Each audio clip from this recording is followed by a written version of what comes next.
এই ভিডিওতে ক্লিক করার জন্য ধন্যবাদ। গাজর দিয়ে হয়তো আপনারা অনেকেই অনেক কিছু বানিয়েছেন, তবে গাজরের লাড্ডু একবার এইভাবে বানিয়ে দেখুন। এই গাজরের লাড্ডু যেমন সুস্বাদু খেতে হয়, তেমনই গাজরে প্রচুর পরিমাণে বিটা ক্যারোটিন থাকে, যা চোখ এবং ইমিউনিটি সিস্টেমের ক্ষেত্রে ভালো। তাই এই গাজরের লাড্ডু যেমন অসাধারণ খেতে হয়, তেমন স্বাস্থ্যকরও বটে। চলুন দেখে নেওয়া যাক কিভাবে আমরা এই গাজরের লাড্ডু বানাবো। সবার প্রথমে আমি 4টে গাজর নিয়ে নিচ্ছি। ওজনে প্রায় 600 গ্রাম মতো হয়েছে। চেষ্টা করবেন লালচে ধরনের গাজরটা নিতে। অরেঞ্জ ধরনের গাজরটাই কিন্তু স্বাদ খুব একটা ভালো হয় না।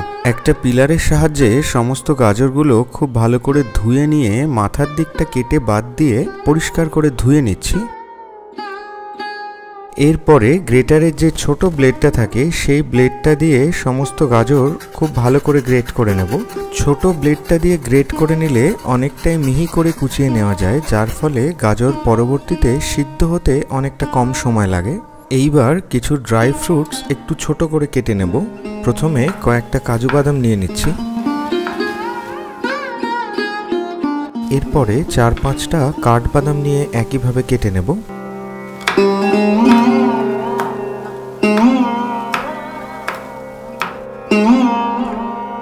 আর কয়েকটা কিশমিশ নিয়ে একইভাবে কেটে নিচ্ছি।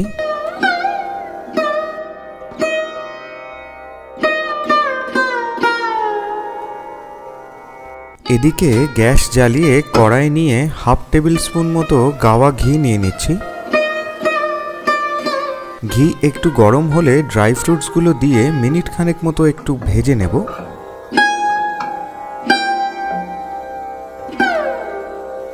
ড্রাই ফ্রুটসগুলো ঘিয়ে ভেজে নিলে পরের লাড্ডুর মধ্যে খেতে কিন্তু খুব ভালো লাগে। এইবারে একই কড়াইতে নিয়ে নিচ্ছি 2 চামচ মতো সাদা তেল আর 1 চামচ মতো গাওয়া ঘি। তেল আর ঘি খুব ভালো করে গরম হলে 4-5টা ছোট এলাচ একটু ফাটিয়ে দিয়ে দিচ্ছি। আর দিয়ে দিচ্ছি 2টো দারচিনি স্টিক। অল্প সময় নেড়েচেড়ে নিয়ে দারচিনি এলাচ থেকে খুব সুন্দর গন্ধ বেরিয়ে গেলে কেটে রাখা গাজর এর মধ্যে দিয়ে দিচ্ছি।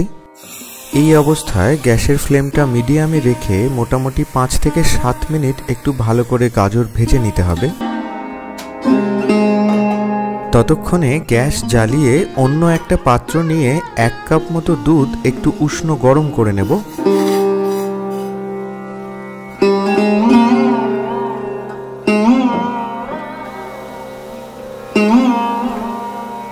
এদিকে গাজর খুব ভালো করে ভেজে নিয়ে আয়তনে খানিকটা কমে গেলে এইবারে দুধ গাজরের মধ্যে দিয়ে দিচ্ছি। দুধ গাজরের সাথে খুব ভালো করে মিশিয়ে নিয়ে এইবার ঢাকা দিয়ে মিনিট 10 মতো রান্না করে নিতে হবে। তবে মাঝখানে ঢাকা খুলে দিয়ে বার 2 মতো কিন্তু একটু নেড়ে নিতে হবে। 10 মিনিট পরে ঢাকা খুলে দিয়ে গাজর একটু চেক করে নেব।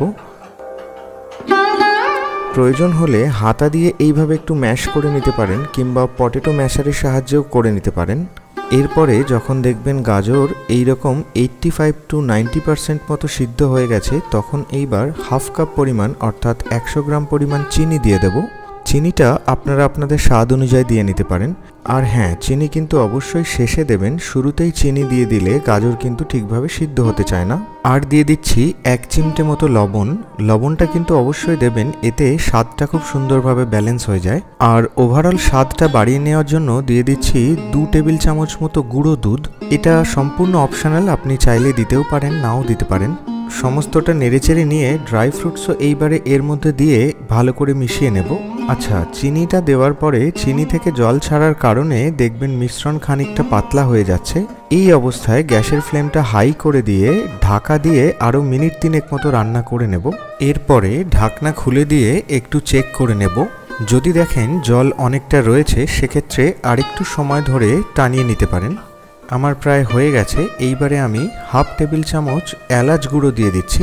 আচ্ছা, এলাচ গুঁড়ো কীভাবে বানাবেন যদি দেখতে চান, তাহলে এই জয়নগরের মোয়া ভিডিওতে আমি দেখিয়েছি, দেখে নিতে পারেন।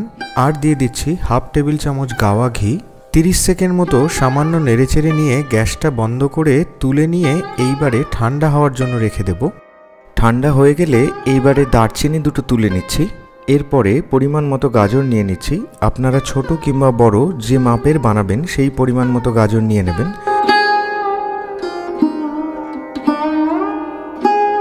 এরপরে হাতে একটু পাক দিয়ে নিয়ে হাতের তালুতে যেভাবে দেখাচ্ছি এই রকম একটু গোল গোল করে ঘুরিয়ে নিলেই তৈরি হয়ে যাবে খুব সুন্দর শেপের গাজরের লাড্ডু। সমস্ত লাড্ডু পাক দিয়ে নিয়ে গার্নিশিং করার জন্য কয়েকটা পেস্তা বাদাম ঠিক এইভাবে একটু কেটে নিচ্ছি। এরপরে আমি সমস্ত লাড্ডুগুলো সার্ভ করে দিয়ে উপরে গার্নিশিং করে দিলেই তৈরি হয়ে গেল অসাধারণ স্বাদের গাজরের লাড্ডু। ভিডিওটি ভালো লেগে থাকলে কমেন্টে লিখে অবশ্যই জানাবেন। দেখা হচ্ছে পরের ভিডিওতে। ততক্ষণ অবধি মজার মজার রান্না করুন, সুস্থ থাকুন, ভালো থাকুন। নমস্কার।